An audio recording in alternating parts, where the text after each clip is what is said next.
L'esprit de prophétie ne cesse de souligner que le salut des âmes devrait constituer la tâche principale dans la vie de ceux qui professent le Christ. Ceux, pas quelques-uns, pas certains, mais tous. L'Évangile aurait déjà atteint le monde si nous avions suivi le schéma directeur de Jésus et si nous avions pris la peine d'encourager chaque membre d'Église à chercher ses amis, ses proches et ses voisins pour en faire des disciples. Mais le plan de Dieu est devenu une simple méthode de plus, au milieu de tant d'autres plans.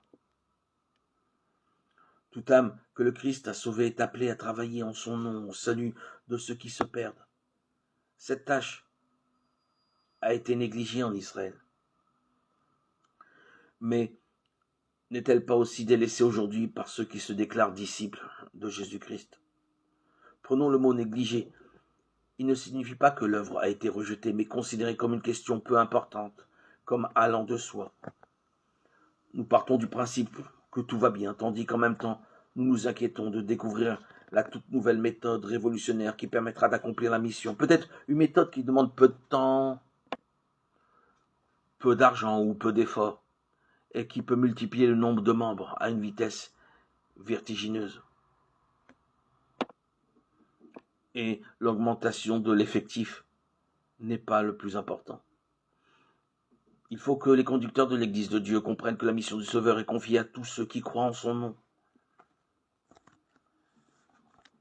Est-ce que nous saisissons ce que Dieu est en train de dire? Avant de choisir quelqu'un pour une position de leadership dans une Église, à quel niveau que ce soit, nous devons nous demander si cette personne comprend que la mission du Sauveur est confiée à tous ceux qui croient en son nom. Ce qui importe vraiment, ce ne sont pas ses compétences administratives, son CV ou sa liste de succès, mais si oui ou non, elle comprend et soutient le plan de Dieu pour son Église.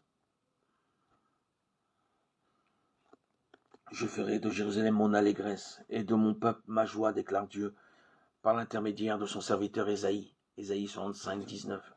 Ces paroles deviendront vraies lorsque ceux qui sont à même de se tenir dans des positions de responsabilité laisseront briller la lumière.